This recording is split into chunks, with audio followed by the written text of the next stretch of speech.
Welcome, everybody, to the Fantasy Golf Bag podcast. I'm your host, Red Kachik, also known as Drew Matthews, and I'll be previewing my round one of the PGA Best Ball drafts at fourballfantasy.com tonight.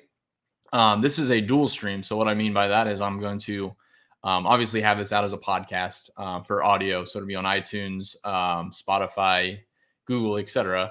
But I'm also doing a video. So if you're listening to it on audio and you're curious about what I'm looking at, you can find this. I'm going to post it on YouTube on our Fantasy Golf Bag channel. So you can come find everything that I show you here is free at fantasygolfbag.com.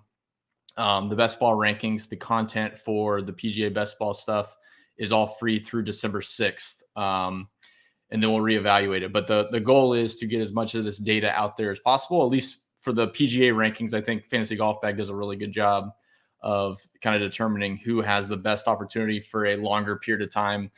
Daily fantasy is, there's obviously edges in, lineup construction, etc.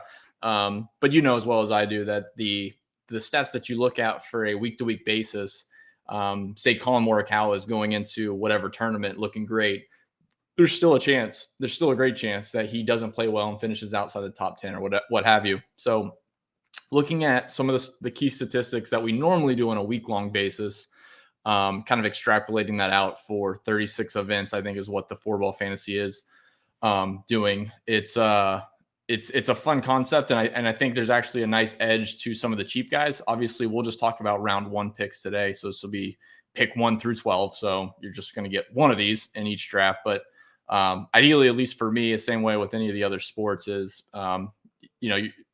it's random as far as your assignment of a pick. So the more entries that you put in, the better chance of having a pick 1, which we'll talk about, Mr. Jon Rahm, versus a pick 6 or a 12th pick, et cetera, coming back down the horn. So, we can go ahead and dive into it. And like I said, if you're listening to this on the audio portion, I appreciate it. But you can find an accompanying video with this podcast on YouTube. And it may make a little bit more sense when I start pointing at something. And I'll probably catch myself at some point saying, look here.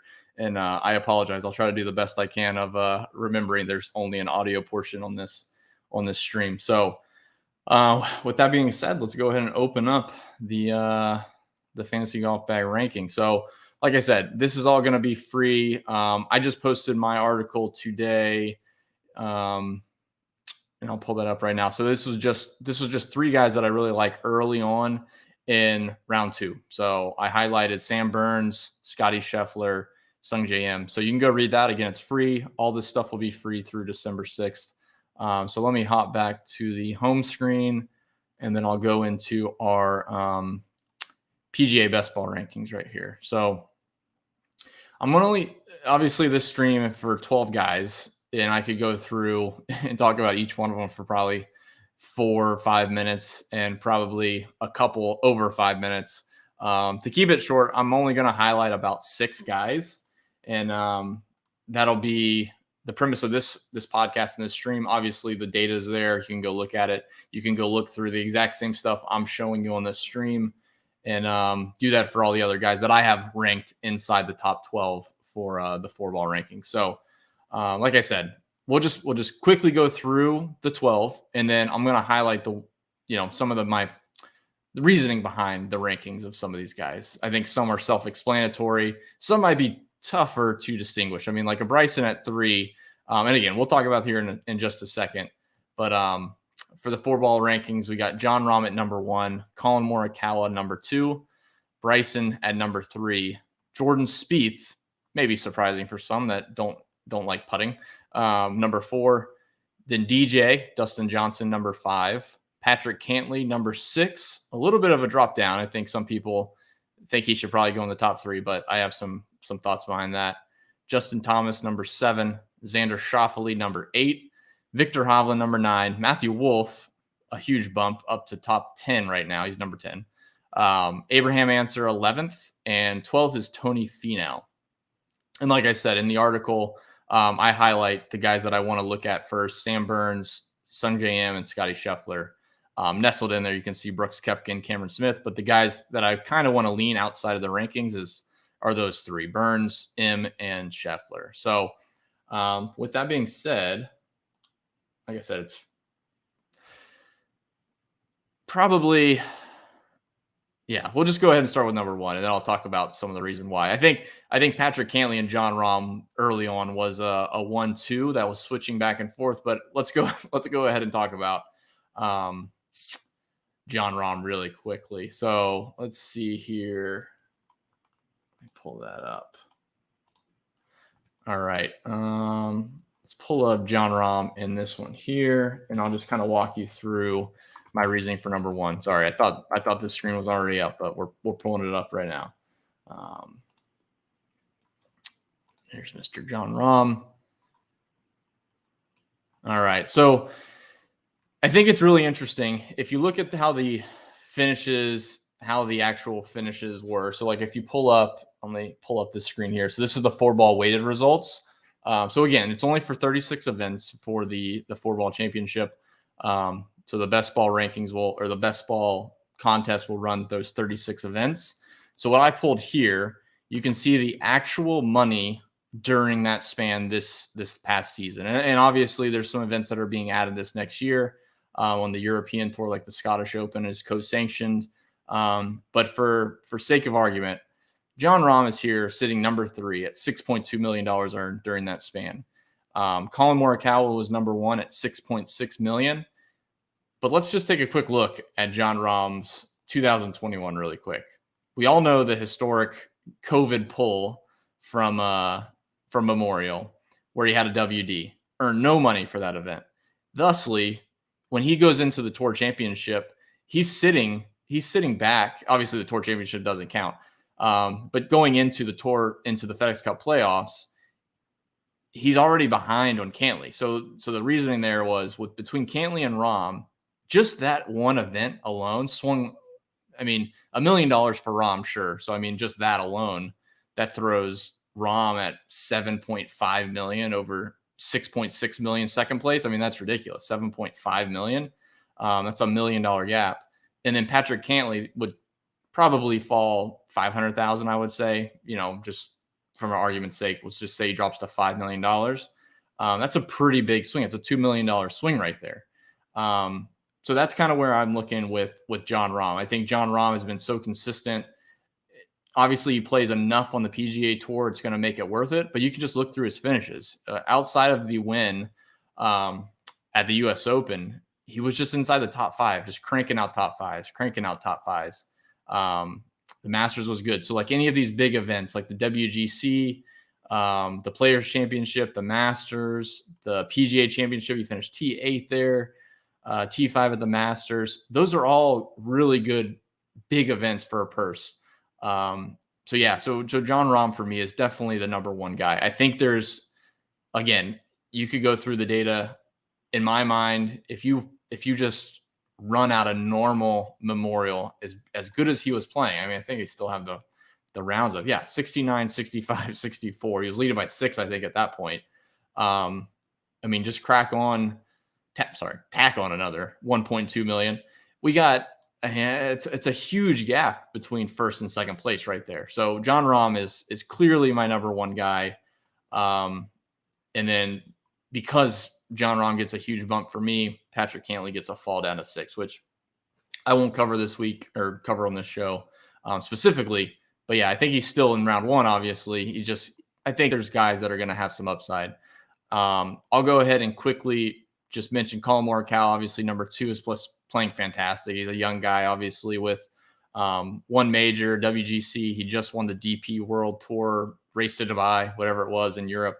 I think that's an obvious play there in the top 3 or top 4. So I have him second. Bryson's a little bit interesting at 3.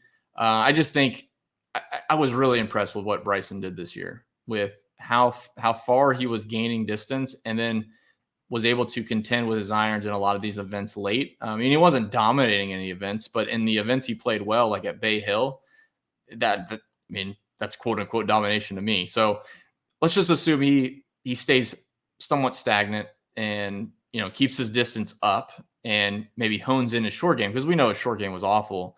He was picking up 30 yards, 40 yards that year. And he's having 80 yards and he doesn't know how to tone it down or something. So I think that improves. And I think that's a really good chance if Bryson can maintain that distance, which I assume he's doing everything he can to do, if not increase. I just feel like that's a ceiling year for Bryson. So Bryson, number 3.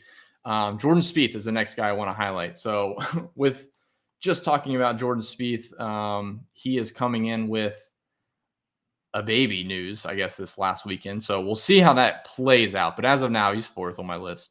But I did want to walk through just how good he's been. So I pulled up the PGA Tour website, and we'll look at 2021, starting back at the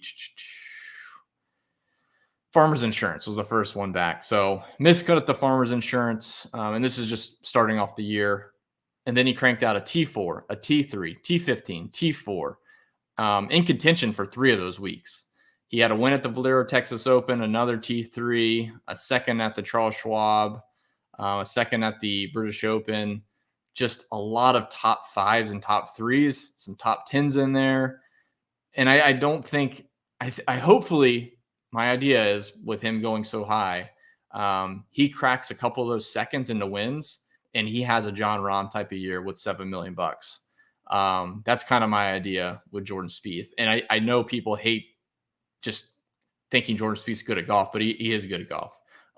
He does it in unique ways, and sometimes I think overly variable ways to some people, but he does it time and time again. So I think, like I said in the past on the Fantasy Golf Bag podcast, some people are just good at putting, and his short game is just ridiculous. His putting is ridiculous. He makes 35 footers like it's nothing a couple times around.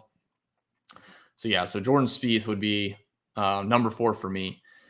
The next guy on the list I want to highlight, Dustin Johnson, number 5.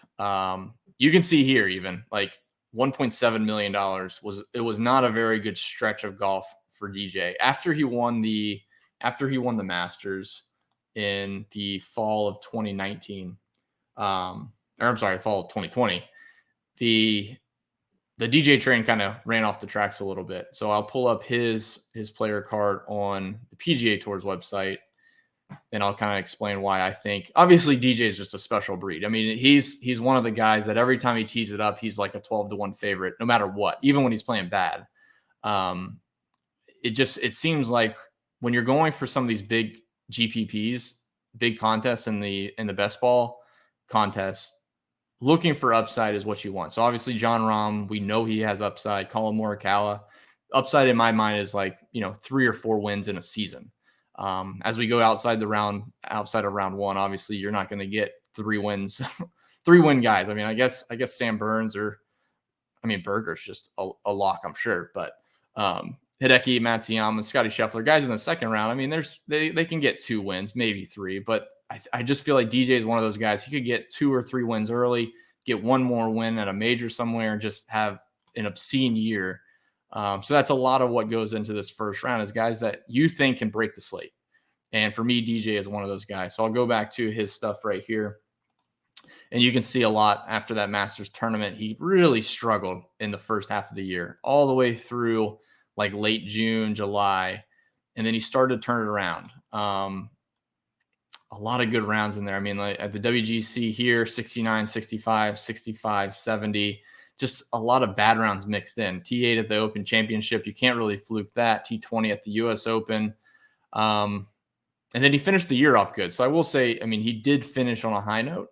And if we look at 2022 so far this fall, he's played pretty well. But like a T6 of the BMW Championship, and then in the super limited field Tour Championship, he finished 8th, shooting 68, 69, 68, 67. So I think he's on the right trajectory. I feel like he kind of went through that spurt after the Masters win. He got the monkey off his back, and he really struggled.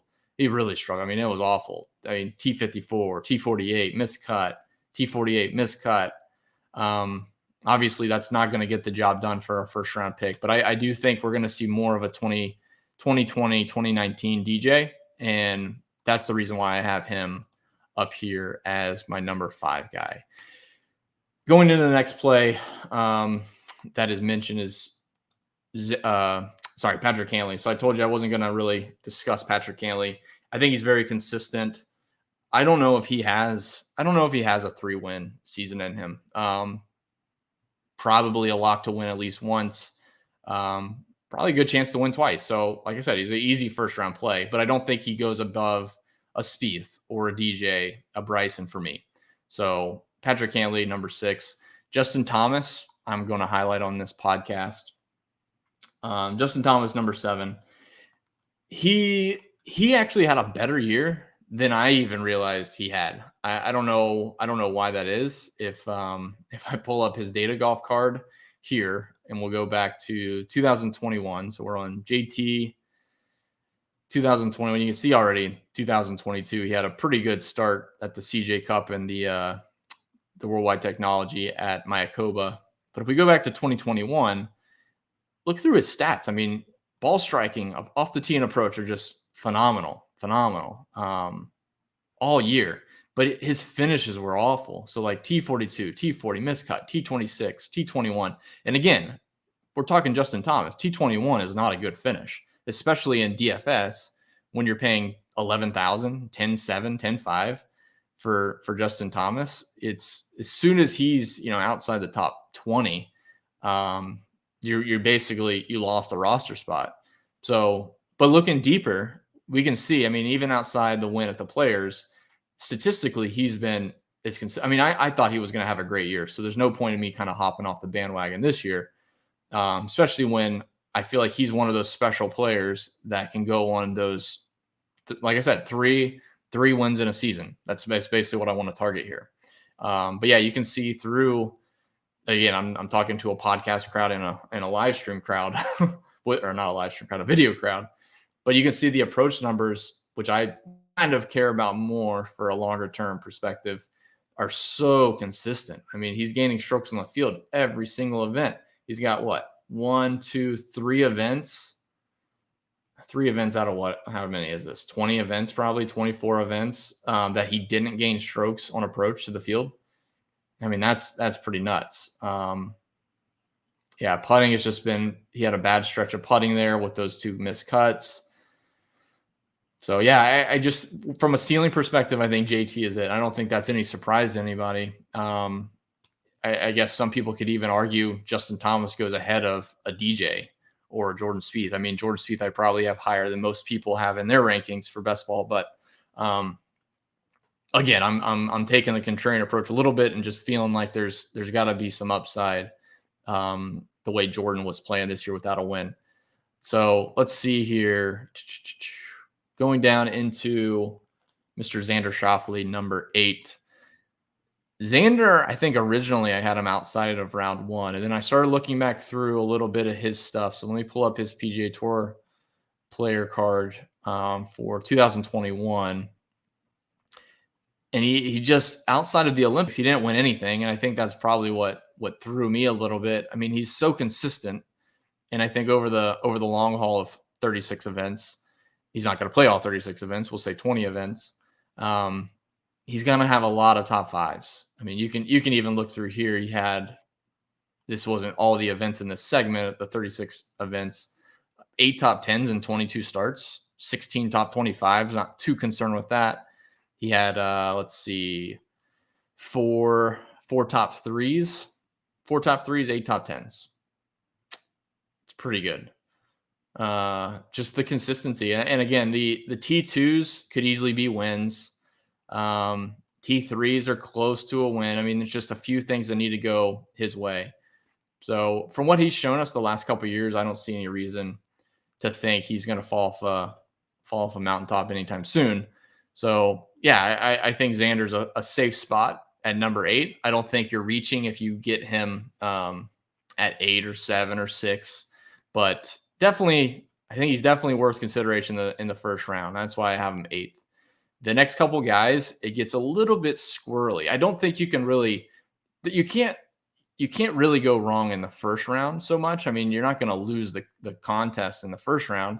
I mean, unless someone gets hurt, God forbid. But I mean, if you took Patrick Cantlay number 1 over Jon Rahm for some reason, I mean, you're not really going to shit the bed taking Cantlay. So there's nobody that I can speak to in the first round that if you take any of the guys I have in the top 12 here, you are going to, you're really behind the eight ball.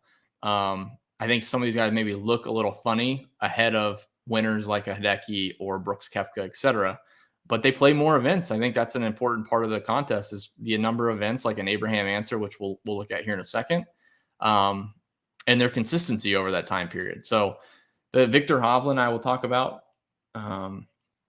He has just been, I'll bring up Viktor Hovland and Wolff. Wolff had a huge jump for me this fall. He was so bad last year. Viktor Hovland, I don't know what else you can say. He's kind of in the same ballpark as JT. He's almost more consistent in a way. Obviously hasn't been on tour as long as JT for sure, but the ball striking stats are as good or better, maybe on average, than JT. And we can look at that right here. I have the Data Golf player card pulled up for Hovland here. So you can look through outside of, let's see, the beginning of the year, like he played in one European Tour event, not concerned with that. Again, like Matthew Fitzpatrick's normally a great play in DFS, but when you look at how many events he's going to project to play on the PGA Tour during this year, or any PGA Tour season, he's going to mix European and PGA. And obviously this is only counting PGA events. So like Matthew Fitzpatrick's a great play in any other contest except this one. You need the PGA event. So that's just a side note because I saw a European Tour event here for Hovland. But yeah, you can see a T5, T2, T3, T3, a win there on the European Tour, which would not help us one bit, although there's some co-sanctioned events. So that might, I don't know if the BMW International Open's a PGA Tour co-sanctioned event, but that would be nice. I think the Scottish Open is, and I think one other one by around the summer around the British Open is. But the approach numbers, again, like I said, I think off the tee is fine to look at, but approach numbers on a long-term basis, the consistency for a first-round pick is what I want. And you can see down the board, he's always, he lost more strokes to the field on approach than JT because he lost five events. He lost strokes to the field versus, was it 4? I think it was for JT. But you can see, he's gained 2.5 strokes here, 2.5 strokes here, 2 strokes. His ceiling is pretty high. A lot of top 3s, a good chunk of top 20s, which is fine. You're still racking up the money, but I don't think there's too much I can say on Hovland. You're just kind of hoping for another one of those seasons where he gets another 2 wins. We'll say this late in the first round, 2 wins would be satisfactory. I don't think I would be very hard pressed to see like a Viktor Hovland compete with a Jon Rahm for this stint in this type of contest, at least. Same with like a DJ. He can certainly do it. We've seen him. Even just this year, this fall swing, the Shriners, he gained 1.5 strokes against the field. He's continuing it on into the Mayakoba, where I can only assume he gained as many strokes or more on approach and off the tee, and then he won that event. So I think there's big things for Hovland. Let me transition really quick to Matthew Wolff, and then I'll finish off with the last 2 plays here.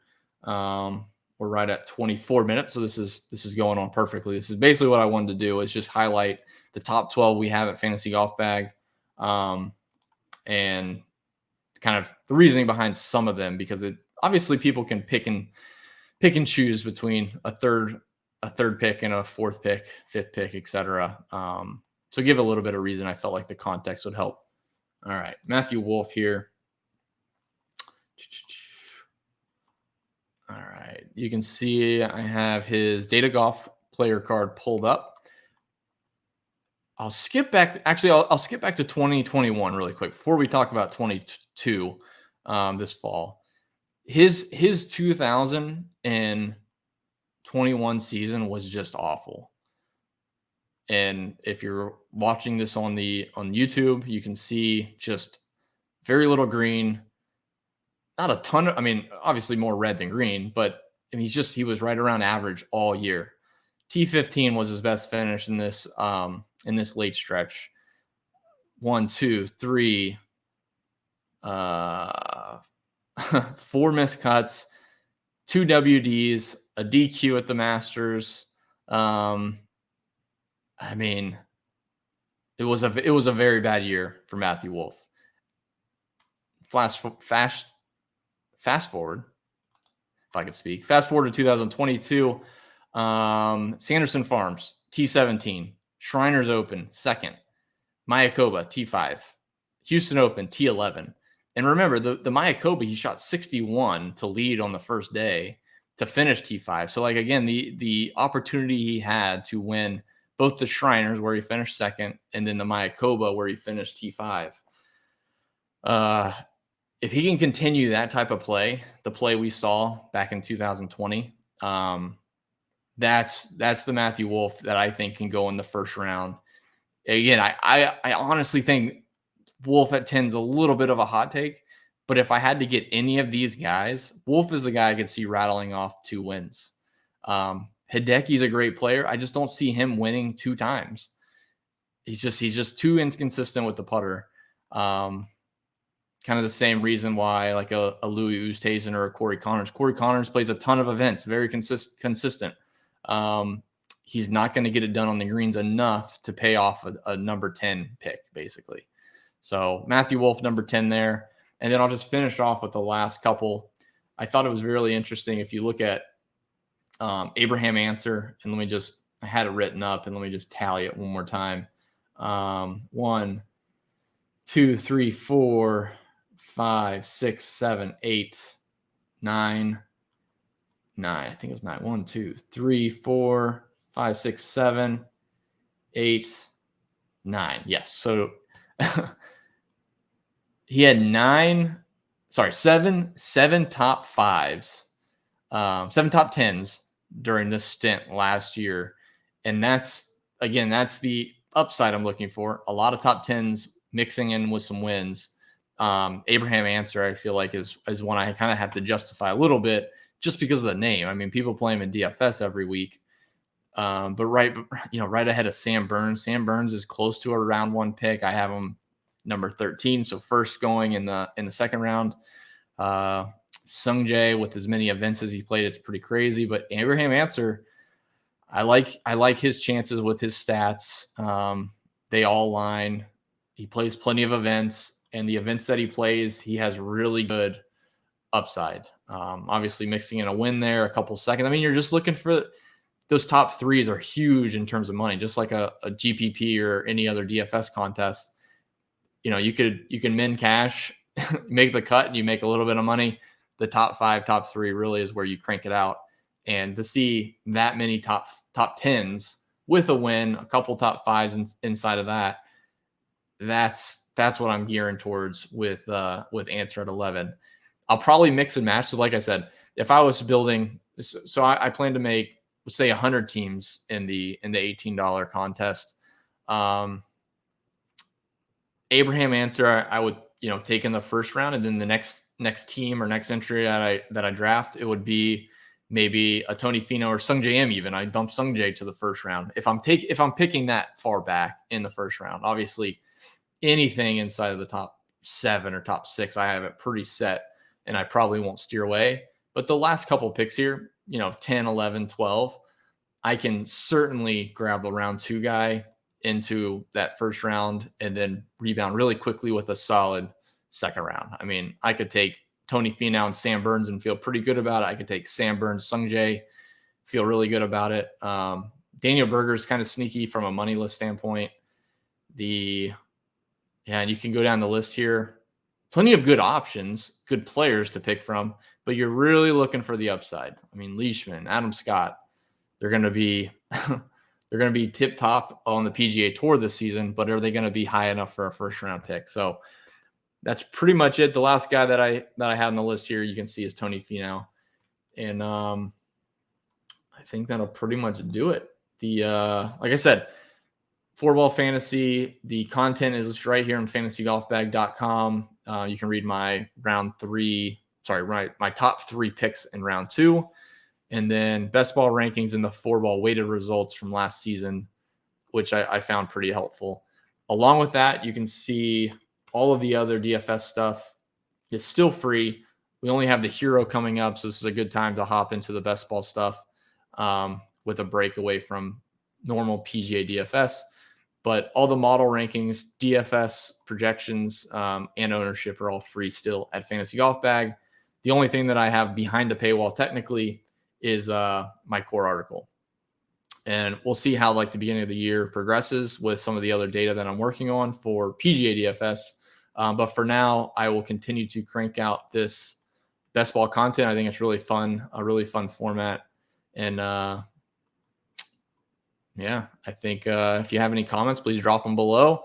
Please reach out to me on Twitter. And we also have a Discord set up. So if you go to fantasygolfbag.com, on the homepage, you'll see a nice Discord logo right there. If you click that, it'll drop you right into our Discord chat to chat PGA DFS, NBA, NFL, best ball, whatever you want to do. So with that, guys, I am going to sign out. And I appreciate everyone listening to the Fantasy Golf Bag podcast this week, whether it was on audio on Spotify, iTunes, etc., or on YouTube watching the video. So thank you all. Really appreciate all the support. And I'll be back later this week for another article discussing some other best ball picks that I like, and probably do an update maybe next week after Thanksgiving with some updated best ball rankings for like the mid-late third, fourth rounds. Thank you, everybody. Best of luck. Stay safe for the Thanksgiving holiday, and we will talk to you later. Bye.